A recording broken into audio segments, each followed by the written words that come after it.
오늘 저희는 관계에 대한 아주 어려운 질문 하나를 좀 풀어보려고 합니다. 네.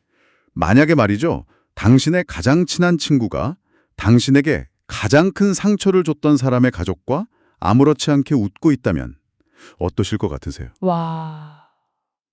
그 우정을 과연 지킬 수 있을까요? 아마 선뜻 대답하기 어려우실 겁니다. 정말 어려운 문제네요. 오늘 저희가 들여다볼 케어유 뉴스, 김영래 편집장의 칼럼, 아침마다 지혜가 바로 이 딜레마의 한가운데로 우리를 데려갑니다. 네. HR 235 관계의 품격이라는 제목의 글이죠. 맞습니다.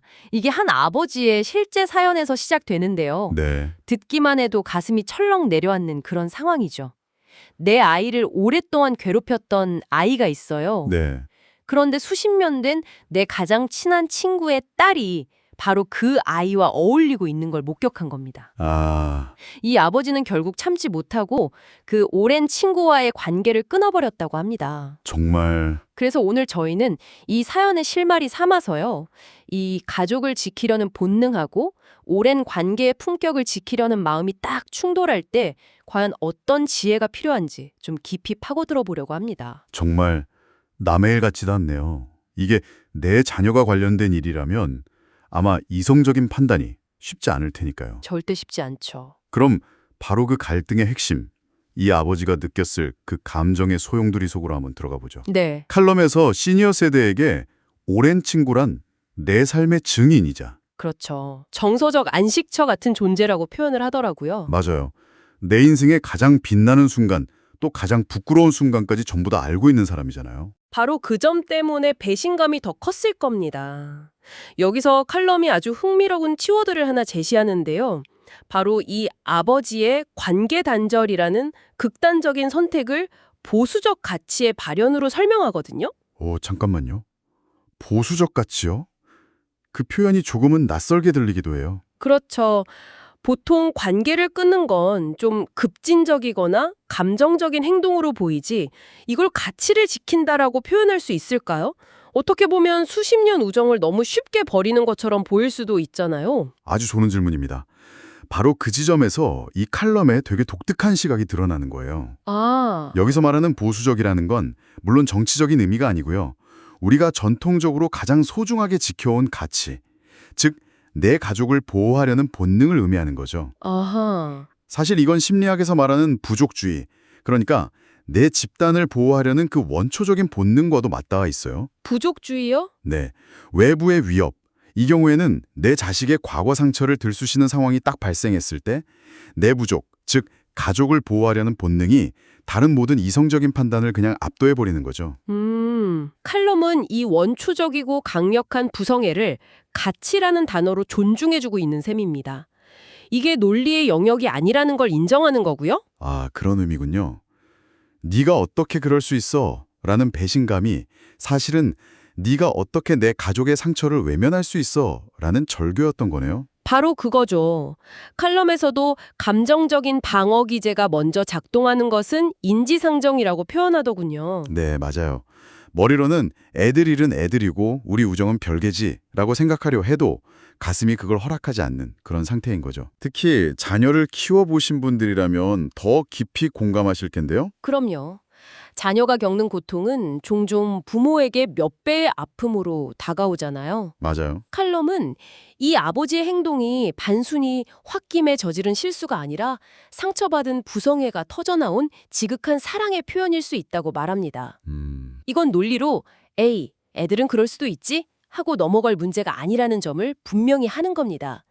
그만큼 깊고 설명하기 어려운 감정의 영역이라는 거죠. 그 아버지의 마음이 충분히 이해가 가면서도 그래도 정말 관계를 끊는 것만이 답이었을까 하는 아쉬움이 남는 건 어쩔 수 없네요. 그렇죠. 평생을 함께한 친구를 잃는다는 건 뭐랄까 내 인생의 일부를 그냥 도려내는 것과 같은 고통일 텐데요. 그럼요.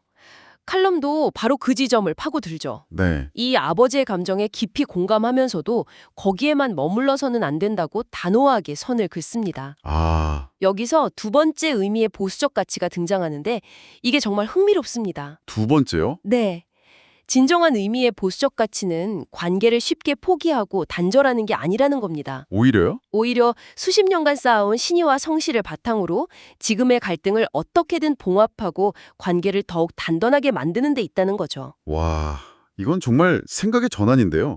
처음에는 가족을 지키는 게 보수적 가치라고 했는데 이번에는 우정을 지키는 게 보수적 가치라고 말하는 거군요. 맞습니다. 언뜻 보면 좀 모순되는 것 같기도 하고요. 그렇죠. 그래서 이 딜레마가 어려운 겁니다. 플럼은 이 두 가지 가치가 충돌할 때 회피하거나 침묵으로 외면하는 건 미성숙한 대처라고 딱 지적합니다. 아, 쉽게 관계를 끊어내는 것은 오히려 그 오랜 관계의 가치를 저버리는 행위일 수 있다는 그런 역설적인 시각을 제시하는 거죠. 그렇군요.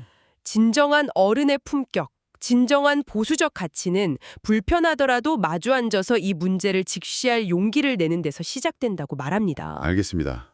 용기를 내서 마주 앉았다고 칩시다. 상상만 해도 정말 숨 막히는 자리일 것 같아요. 아, 정말 그렇겠죠. 서로 얼굴 쳐다보기도 힘들겠죠. 도대체 무슨 말부터 어떻게 시작해야 이 엉킨 실타래를 풀 수 있을까요? 네. 여기서 칼럼이 제시하는 핵심 해결책이 바로 경청이더군요. 네. 그런데 그냥 듣기가 아닙니다. 칼럼은 침묵의 경청이라는 훨씬 더 적극적인 개념을 제시해요. 침묵의 경청이요. 네. 특히 시니어 세대일수록 나이가 들면서 조언하고 가르치려는 경향이 강해지잖아요. 아, 맞아요. 내가 살아보니까 말이야. 이게 쉽게 나오죠. 그렇죠. 하지만 이 상황에서 자네가 이해해야지 라거나 애들 문제는 애들한테 맡기자 같은 조언은 불에 기름을 붓는 격이 될 수 있습니다. 그럼 그 침묵의 경청이라는 게 구체적으로 어떤 건가요? 이게 말은 쉬운데 내 자식이 상처받은 상황에서 친구를 앞에 두고 그냥 잠자코 듣고만 있으라는 건 너무 소극적인 대처처럼 느껴지기도 하거든요. 그렇죠. 당장이라도 멱살 잡고 따지고 싶을 심정일 텐데요. 바로 그 마음. 따지고 싶고 내 억울함을 토로하고 싶은 그 마음을 잠시 내려놓는 것이 침묵의 경청의 시작입니다. 아, 이건 그냥 입 다물고 있으라는 게 아니에요. 칼럼에서 제시하는 세 가지 구체적인 태도가 있습니다. 네, 어떤 거죠? 첫째, 판단하지 말고 그의 아픔에 진심으로 공감하기. 둘째, 내 입장이 아닌 그의 입장에서 이 상황을 바라보려고 필사적으로 노력하기. 필사적으로요? 네. 그리고 셋째, 무슨 말을 하든 중간에 끊지 않고 끝까지, 정말 끝까지 들어주기입니다. 예를 들어서 제가 상처받은 아버지이고 당신이 그 친구라고 한번 가정해 볼까요? 네, 좋습니다. 제가 자네 딸이 내 아들 괴롭혔던 그 애랑 어울리는 걸 봤을 때 내 세상이 무너지는 것 같았네. 자네까지 나를 배신한 기분이었어. 라고 격하게 말했어요. 네. 이때 최악의 반응은 뭔가요? 최악의 반응은 아마 아니 우리 딸이 뭘 어쨌다 그래. 그리고 그건 옛날 일이잖아. 뭘 그렇게 예민하게 굴어. 와 같은 방어적인 말이겠죠. 아, 혹은 진정하고 내 말 좀 들어봐. 애들끼리 친구 사귀는 걸 우리가 어떻게 말리나 같은 섣부른 해결책 제시도 마찬가지입니다. 듣기만 해도 화가 나네요. 그렇죠. 그 순간 상대방은 아, 이 친구는 내 고통을 이해할 마음이 없구나 라고 느끼면서 마음의 문을 완전히 닫아버릴 겁니다. 그럼 침묵의 경청을 실천하는 좋은 반응은 어떤 걸까요? 좋은 반응은 아마 이런 식이겠죠. 목소리를 낮추고 차분하게 그랬구나. 자네가 그런 마음이었구나. 내 딸 때문에 자네가 그런 끔찍한 배신감이 느꼈다니 내가 정말 미안하네. 다른 말은 말고 자네 마음이 어떤지 더 자세히 얘기해 줄 수 있겠나? 내가 다 들을게. 와, 이렇게요. 해결책을 제시하는 게 아니라 상대의 감정을 그대로 인정하고 더 깊은 이야기를 끌어내는 거죠. 네. 이것이 바로 칼럼이 말하는 상대방을 존중하는 가장 강력한 표현이자 닫힌 마음을 여는 유일한 열쇠라는 겁니다. 듣기만 해도 마음이 조금 풀리는 것 같네요.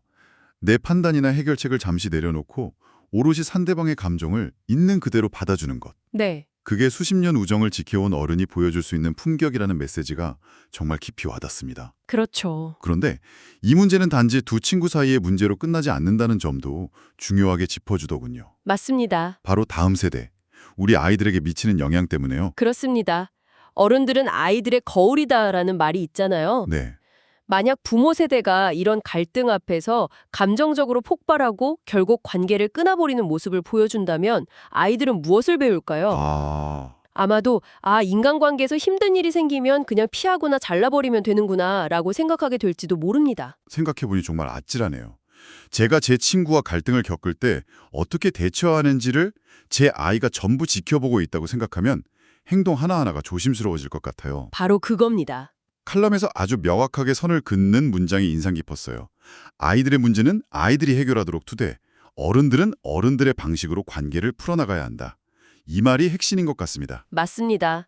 이건 일종의 사회적 유산을 물려주는 것과 같아요. 사회적 유산이요? 네, 우리가 자녀에게 재산이나 지식을 물려주는 것만큼이나 어쩌면 그 이상으로 중요한 것이 바로 관계를 맺고 갈등을 지혜롭게 해결하는 방법을 보여주는 것이니까요.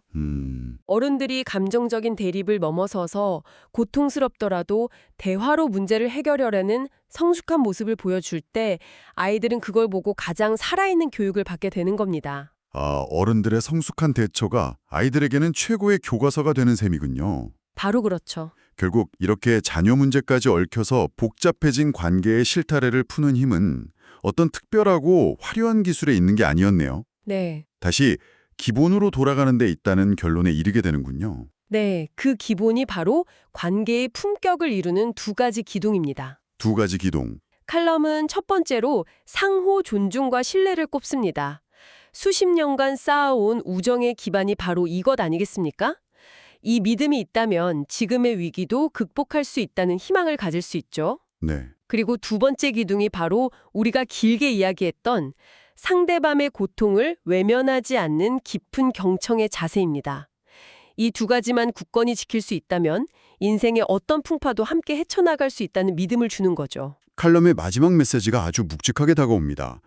오랜 우정이 일시적인 시련 앞에 무너지지 않도록 연륜에서 우러나오는 지혜와 인내심을 발휘해야 할 때입니다. 라고요. 네. 결국 흔들리지 않는 관계의 뿌리는 서로를 향한 변치 않는 신뢰, 그리고 감정에 휩쓸리지 않는 성숙한 태도에서 비롯된다는 걸 다시 한번 생각하게 되네요. 오늘 저희가 살펴본 김용래 편집장의 칼럼은 가족을 보호하려는 본능과 오랜 우정을 지키려는 마음 사이의 깊은 딜레마를 정말 현실적으로 다뤘습니다. 네. 그리고 그 해법으로 섣부른 조언이 아닌 침묵의 경청이라는 지혜와 다음 세대를 위한 어른의 책임감이라는 묵직한 가치를 제시해 주었고요. 그렇죠. 그런데 이 칼럼을 다 곱씹고 나니 한 가지 질문이 더 떠오르더라고요. 오, 어떤 질문이죠? 오늘 저희는 상처받고 관계를 끊어버린 아버지의 입장에서 많은 이야기를 나누지 않았습니까? 네. 주로 그분의 감정에 공감하고 그분이 선택할 수 있었던 다른 길은 없었을까 모색해 봤죠. 맞아요.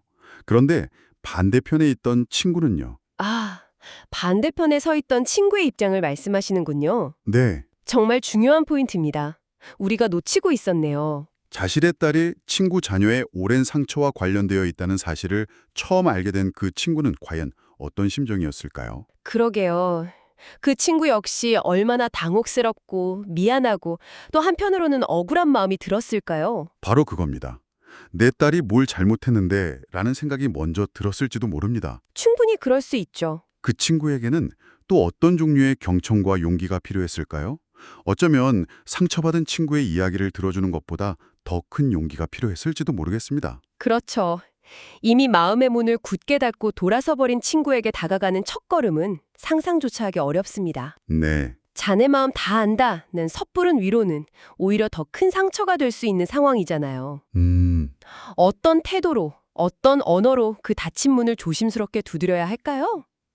그 친구의 입장에서 생각해보는 것이 이 문제의 깊이를 한층 더 더해줄 것 같습니다. 만약 당신이 그 친구라면 이미 등을 돌려버린 오랜 친구의 질문 앞에서 당신은 과연 어떤 첫마디를 건네시겠습니까? 이 질문을 스스로에게 던져보며 오늘 이야기를 마무리할까 합니다. 네. 아마 쉽게 답을 찾기 어려우실 겁니다. 하지만 그 어려운 질문에 대한 답을 고민하는 과정 자체가 우리 관계의 품격을 한 단계 높여주는 지혜가 될 거라고 믿습니다.